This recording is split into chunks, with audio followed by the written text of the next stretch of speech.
여러분, 현대 사회의 특징들이 여럿 있겠지만 그 가운데 두드러진 특징은 뭐냐면 은혜가 부족하다는 것입니다. 여러분, 은혜를 사전적 의미로 찾아보면 은혜란 무엇인가? 다른 사람을 향해 대가 없이 호의를 베푸는 것이 바로 은혜입니다.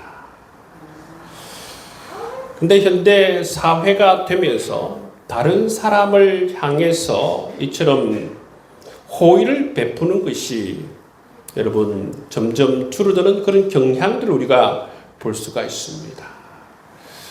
우리가 어렸을 때에 정말 우리 대한민국이 가난했지만, 그렇죠?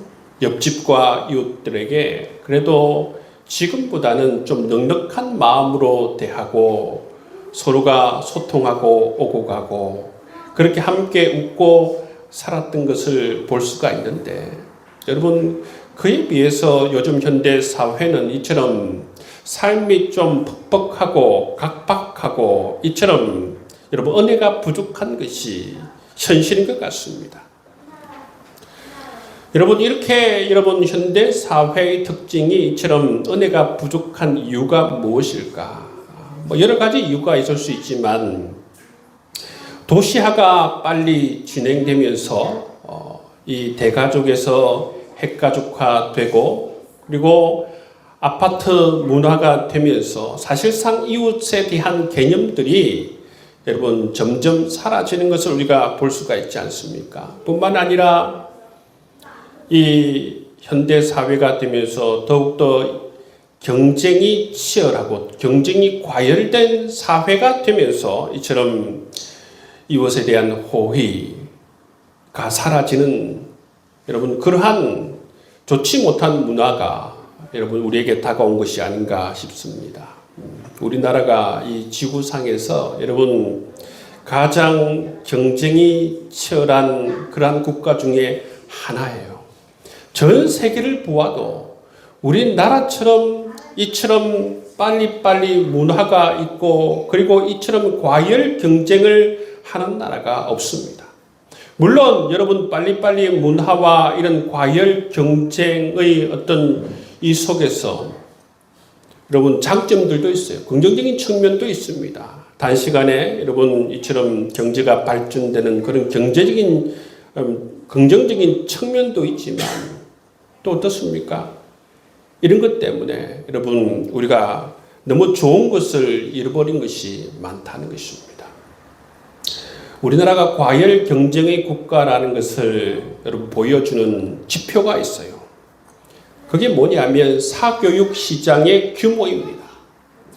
작년도 올해 사교육 시장의 규모를 보니까 27조 원이에요. 27조 원.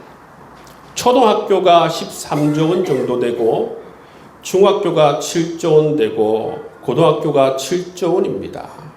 여러분 이 기하급수적인 이 사교육 시장이 지금 형성되고 있습니다. 왜 그럴까요? 왜 이렇게 경쟁이 치열합니까? 유치원에 보면 일반 유치원이 아니라 영어 유치원이 있죠, 그렇죠? 보면 이 교육비가 150만 원에서 200만 원 정도 하는 영어 유치원이 있습니다. 또 여러분 이 학원에 가면 무슨 반이 있냐면 초등학교 의대반이 있어요. 초등학생 의대반이 있습니다. 우리나라입니다, 여러분. 국회에서 어떤 법을 만드느냐 하면 국회에서 지금 발의한다고 하는 이 법이 뭐냐면 초등의대반을 방지하는 법을 발의했다고 그래요. 여러분 이것이 바로 우리 지금 현실입니다. 이처럼 여러분 우리 대한민국은 경쟁 분위기가 너무나도 과하다고 할 수가 있죠. 초중고 대학 여러분 얼마나 경쟁이 치열합니까?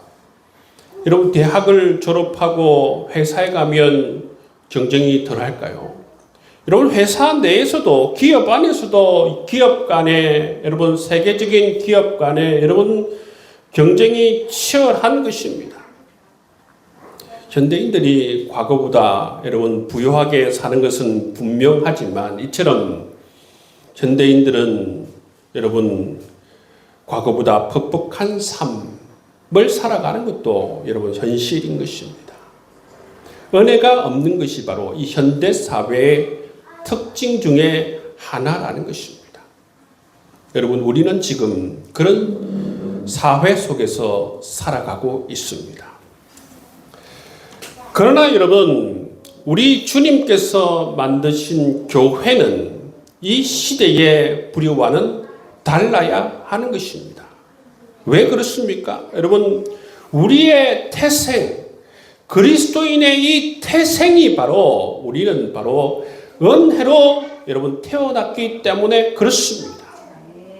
여러분 은혜로 용서받을 수 없는 죄인이 용서를 받고 은혜로 여러분 우리는 하나님의 존귀한 자녀가 되었다는 사실입니다. 여러분 복음서에 보면 1만 달란트 빚진 자의 비유가 나와요. 여러분 우리가 바로 1만 달란트 빚진 자들이었습니다.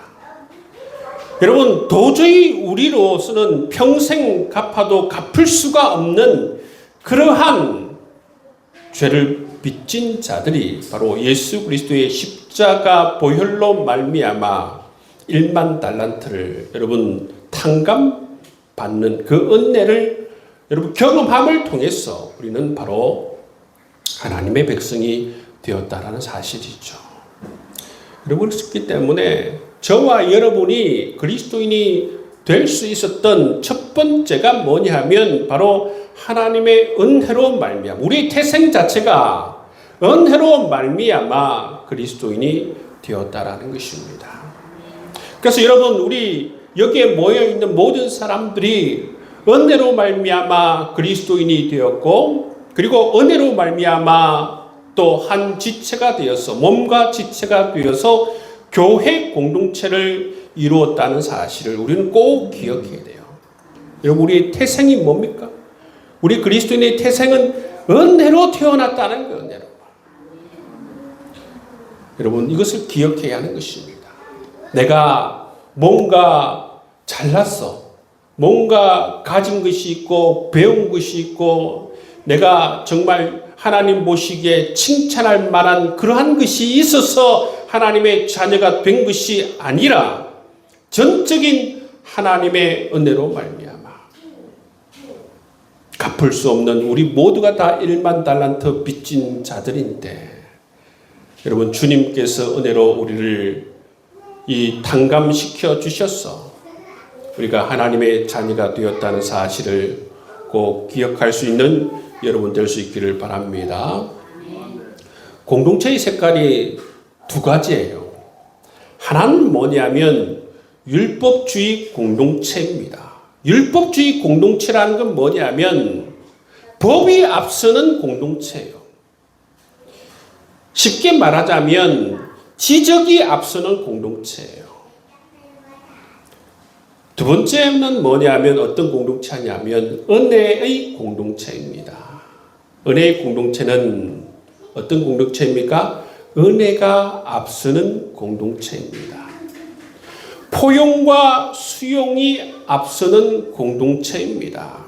율법주의 공동체는 뭐가 앞선다고 그랬습니까? 지적이 앞서는, 법이 앞서는 공동체이고 은혜의 공동체는 은혜가 앞서는 공동체, 지적보다는 포용과 수용이 앞서는 공동체가 바로 은혜의 공동체라는 것입니다.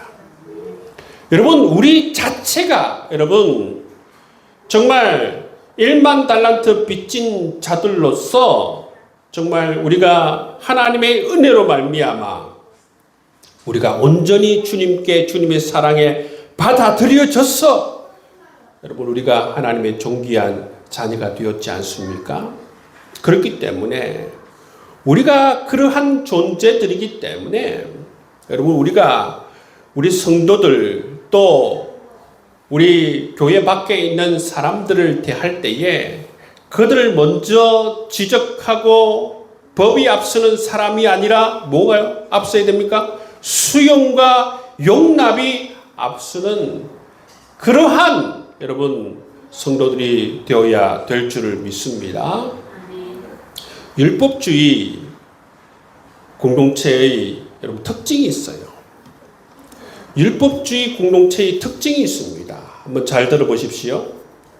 율법주의 공동체 사람의 특징이 뭐냐 하면 자신의 부족함에 대해서는 얘기하지 않아요. 뭘 자랑하느냐 하면 자기 자신의 의를 자랑해요. 내가 뭘 잘했는지, 뭘 했는지 다른 사람이 물어보지 않아도 내가 하나님을 위해서 뭘 했다, 내가 교회를 위해서 뭘 했다, 이렇게 자랑하는 사람들이 있습니다. 자기의 의를 드러내는 것이죠. 여러분, 그것이 바로 율법주의 공동체 사람들의 특징입니다. 성경을 읽다가 예를 들어서 여러분 요셉 같은 인물이라든지 느헤미야 같은 인물이라든지 다니엘 같은 인물이라든지 룩 같은 인물이 나오면 그런 좋은 인물들이 나올 때는 나라고 생각하고, 또 성경을 읽다가 여러분 정말 가룟 유다나 정말 이 성경을 읽다 보면 이 하만이나 나쁜 사람들 나오잖아요. 그죠? 그런 사람들 나오면 다른 사람들을 떠올리는 사람들이 있어요. 저 사람 반드시 이 말씀 읽고 회개해야 되는데. 성경 안에 있는 최악의 인물은 다른 사람이고 최선의 인물은 자기 자신이라고 생각하는 사람. 다른 사람들을 나보다 낫다고 생각하지 못하고 그런 교만한 마음을 가지고 있는 사람. 이런 사람들이 율법주의 공동체를 형성해요. 그 사람들이 여러분 율법주의 공동체는 법이 앞선다고 그랬죠. 그죠? 법이 앞선다. 쉬운 말로 하면 이 지적하는 것이 앞선다는 것입니다. 그 교회에 오면 이 율법주의 공동체 사람들은 다른 사람들의 허물과 약점과 단점들에 대해서 그것만 바라보고 이렇게 해야 된다, 저렇게 해야 한다, 이렇게 하면 안 된다, 이런 지적이 난무하는 공동체. 자꾸 다른 사람들을 가르치려고 하고 모든 성도가 스스로 선생이 되려고 하고 겸손히 배우려고 하지 않는 그러한 사람들이 많은 공동체가 바로 율법주의 공동체예요. 생각해 보세요. 교회 왔는데 다들 막 단점을 지적해. 집사님 이러면 안 돼. 집사님 이렇게 하면 안 돼. 자꾸 약점을 덜추어내고 약점을 지적하고. 여러분 그렇게 하면 교회 오고 싶겠습니까? 그렇게 하니까 어떻습니까? 자기 자신의 약점을 드러내지 못하는 거예요. 주님 앞에 약점을 드러내고 허물을 드러내고 서로가 허물을 드러내고 서로가 서로를 위해서 기도해주고 격려해주고 이렇게 해야 되는데 약점을 드러내면 어떻게 됩니까? 지적의 대상이 되는 것입니다. 또 지적을 받지 않으려고 하니까 어떻게 됩니까? 이 율법주의 공동체에서는 자기 자신의 의를 자랑하는 것이죠. 내가 이렇게 하나님을 위해서 훌륭한 일을 많이 한 사람이고 내가 이렇게 정말 대단한 인물이다 하면서 자기 자신을 이게 그런 것을 통해서 자기 자신을 방패막이를 하는 사람들이, 이런 사람들이 많이 모일수록 여러분 은혜가 사라지고 공동체의 분위기가 냉랭해지고 여러분 그런 공동체가 되어버린다는 것입니다. 은혜의 공동체의 특징은 뭐냐 하면 반대로 이 사람들은 아무런 여러 가지 일을 했어도 내가 하나님을 위해서 무엇을 했는가 잘 말하지 않아요. 무엇에 초점이 있느냐 하면 하나님께서 내게 베풀어 주신 은혜에 초점이 있습니다. 하나님께서 나를 어떻게 사랑해 주셨고 하나님께서 내게 베풀어 주신 은혜가 무엇인지 사람을 만날 때마다 하나님의 은혜를 이야기하고 간증합니다. 하나님께 감사하고 하나님을 찬양합니다. 늘 초점이 하나님께 맞춰져 있어요. 내게 맞춰져 있는 것이 아니라 자기 자신을 자랑하고 자기 자신의 의를 드러내는 것이 초점이 맞춰져 있는 것이 아니라 은혜의 공동체의 사람들은 늘 초점이 하나님께 가 있어요. 하나님께서 내게 베풀어 주신 은혜를 늘 생각하고 하나님께 감사하고 하나님을 찬양하는 사람들이 여러분 많은 공동체라는 것입니다. 그리고 다른 사람들의 실수나 연약함을 지적하기보다 어떻게 한다고요? 먼저 그 실수나 연약함을 용납하고 따뜻하게 품어주는 공동체가 바로 은혜의 공동체입니다. 주위 사람들을 있는 모습 그대로 수용할 줄 알고.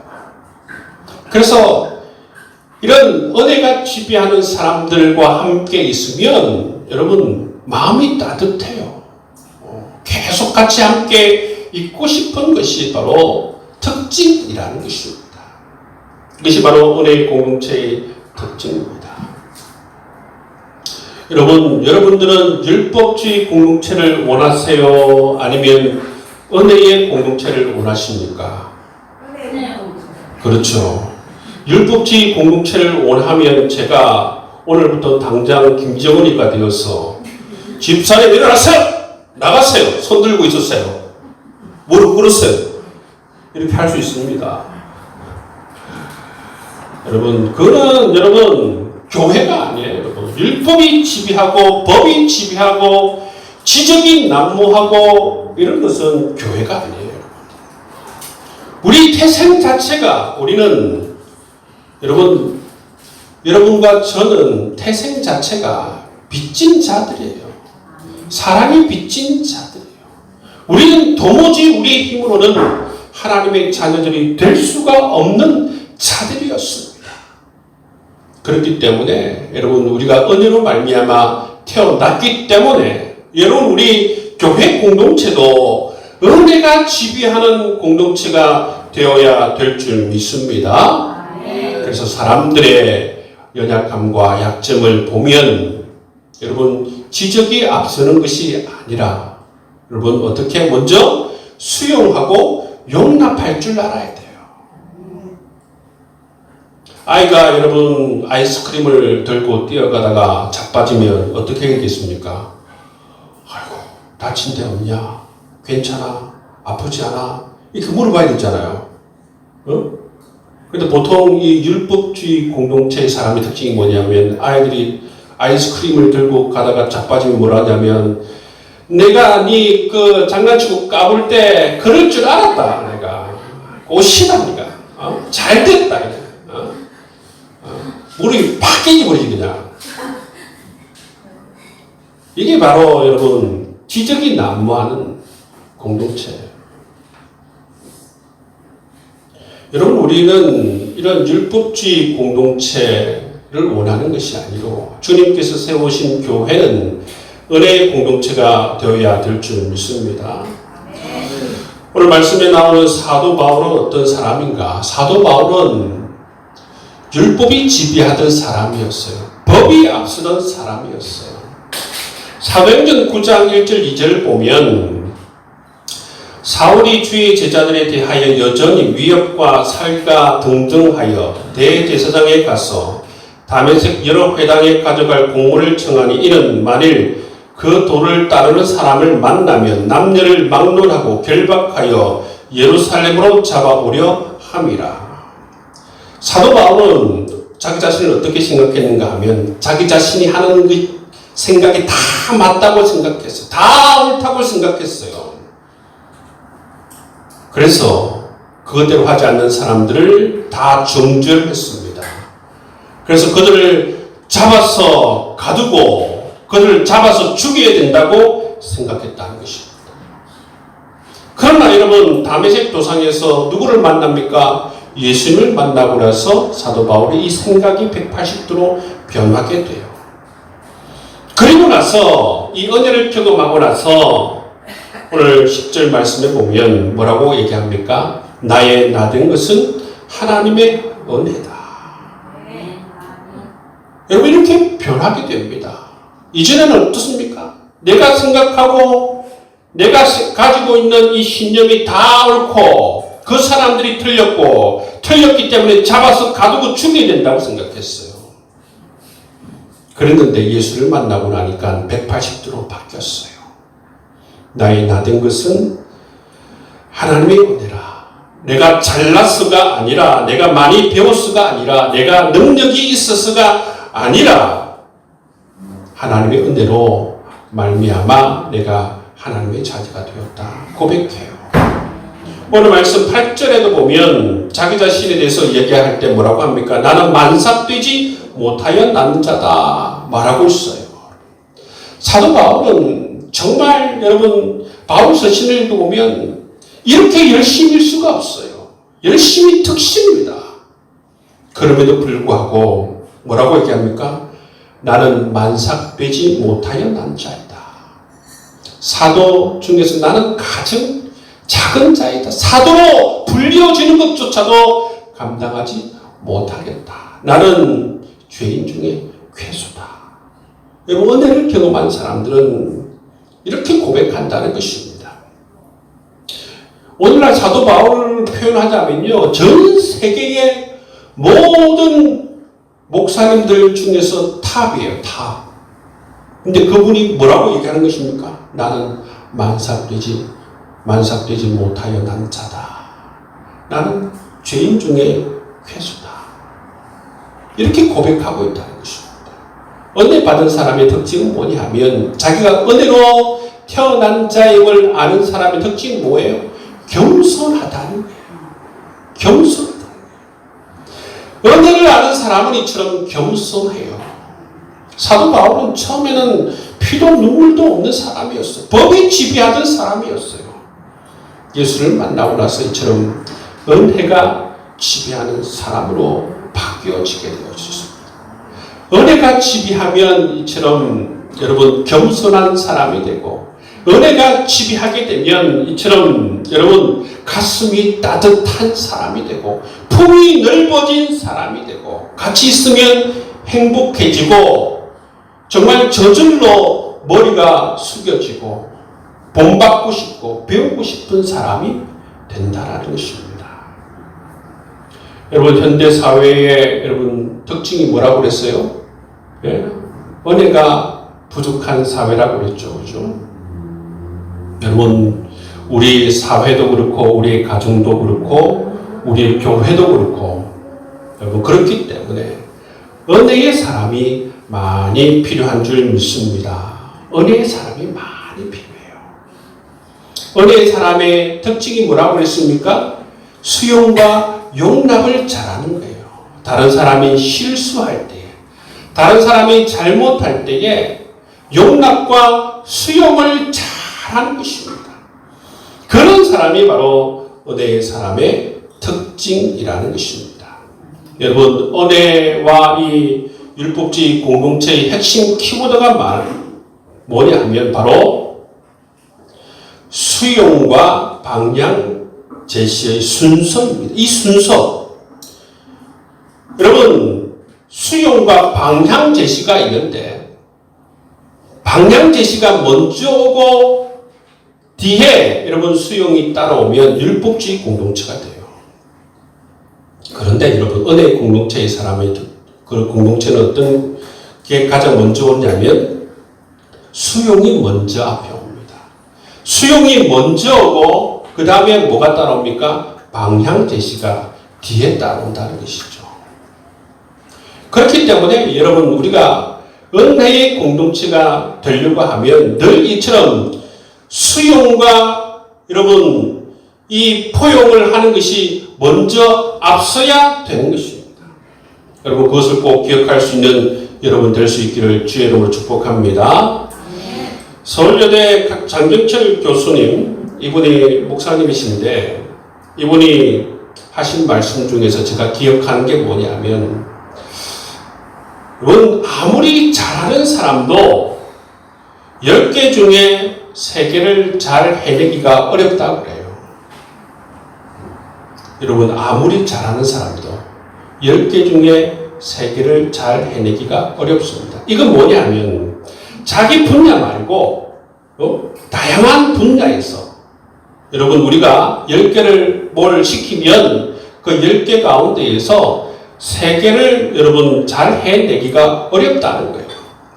자기가 잘하는 것에서는 뭐 확률이 높겠죠. 그렇지만 여러분 그냥 주어지는 것에서 10개 중에 3개를 우리가 잘 해내는 것이 어렵다는 것입니다. 그 말은 뭡니까? 여러분 10개 중에 7개를 우리가 잘 하지 못하고 실수할 가능성이 많다는 것입니다. 어떤 특정한 사람이 아니에요. 우리 모두가 다 그렇다는 것입니다. 우리 모두가 다 이처럼 여러분 10개 중에 7개를 실수하고 또 잘 못할 가능성이 많다는 것입니다. 그렇기 때문에 뭐가 필요하다고요? 그렇기 때문에 여러분 우리에게 필요한 것은 사랑으로 용납하는 것이 필요하다는 거예요. 그리고 여러분 두 번째 필요한 게 뭐냐면 유머가 필요해요. 유머가. 서로가 여러분 실수하고 할 때에 첫 번째는 서로가 용납하는 것이 필요하고 그 사람이 민망하지 않게 함께 유머로서 넘어가는 것이 필요하다는 것입니다.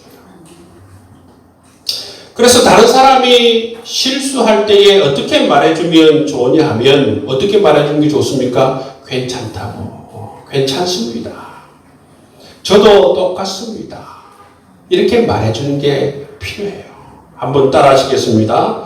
괜찮습니다. 괜찮습니다. 저도 똑같습니다. 저도 똑같습니다. 저는 더 할 때가 많습니다. 맞습니다. 예, 그렇게 말해주는 게 필요해요. 이게 어려운 거 아니잖아요. 그죠? 여러분, 저나 여러분이나 똑같아요. 10개의 새로운 것을 우리에게 맡기면 그 중에 3개를 잘 활동해요. 7개는 잘 못한다는 것입니다. 그때마다 여러분 7개를 못할 때마다 뭐 왜 그렇게 틀리냐, 왜 이것도 못하냐 그렇게 할 때가 아니라 괜찮습니다. 저도 마찬가지입니다. 저는 더 할 때가 많습니다. 하고 여러분 그렇게 여러분 그 사람이 민망하지 않도록 웃어 넘기는 것이 우리 모두에게 다 필요하다는 것입니다. 여러분 사람마다 다 장점이 있고 사람마다 다 단점이 있어요. 장점만 있는 사람도 없고 단점만 있는 사람도 없습니다. 누구나 여러분 다 그 사람 고유의 특징에 따라서 다 은사가 다 따로 있어요. 다 잘하는 것이 다 따로 있는 것입니다. 근데 여러분 우리가 어떤 사람이 좀 이렇게 보면 소위 말해서 꼴불견인가? 꼴불견. 우리가 다 알지 않습니까? 이처럼 모든 사람이 10개 가운데에서 정말 3개 정도만 잘하고 대부분 7개는 다 실수한다는 건 잘 알고 있는데 어떤 사람이 꼴불견인가?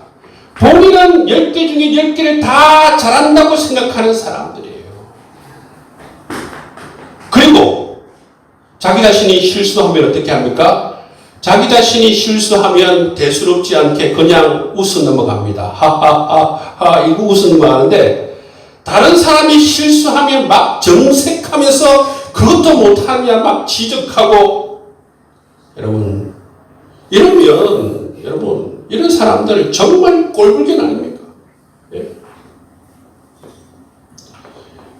이런 사람들이 많으면 여러분 율법이 지배하는 공동체가 된다는 것입니다. 여러분 우리 필그림 교회 공동체는 율법이 지배하는 공동체, 법이 앞서는 공동체, 지적이 난무하는 공동체 되지 않기를 원합니다. 아멘. 여러분 우리 태생이 어떻게 태어났다고요? 우리는 은혜로 태어난 자들이에요. 그렇기 때문에 우리는 은혜의 공동체가 되어야 될 줄 믿습니다. 현대사회 여러분 이렇게 각박한 세상 가운데 살아가는데 우리 교회 공동체도 여러분 세상을 닮아서 각박했어야 되겠습니까? 여러분 우리 교회는 여러분 다릅니다. 세상과 다릅니다. 세상과 다르고 태생 자태가 우리는 다르기 때문에 우리 교회는 우리 성도들 모두가 다 하나님의 은혜가 여러분의 삶을 지배할 수 있기를 주의 이름으로 축복합니다. 그래서 여러분 여러분의 가정도 하나님의 은혜가 지배할 수 있기를 주의 이름으로 축복합니다. 아멘. 여러분의 존재도 하나님의 은혜가 지배할 수 있기를 주의 이름으로 축복합니다. 아멘. 자기 자신을 사랑해야 돼요. 근데 다른 사람을 지적하는 사람 있잖아요. 근데 그 사람을 내면을 살펴보면 가장 먼저 누구를 지적하겠어요? 자기 자신을 지적하는 거예요. 자기 자신을 진정으로 사랑하지 못하는 사람들이 타인을 사랑하지 못하는 것입니다. 여러분, 여러분을 먼저 주의 사랑으로 있는 모습 그대로 수용하고 여러분 사랑할 수 있기를 주의 이름으로 축복합니다. 여러분 그런 하나님의 사람 다 되어서 정말 우리 필그림 교회 공동체 모든 성도들 가정은 우리 교회가 율법이 아니라 정말 하나님의 은혜가 충만한 교회, 하나님의 은혜가 충만한 가정 다 되어질 수 있기를 주의 이름으로 축복합니다.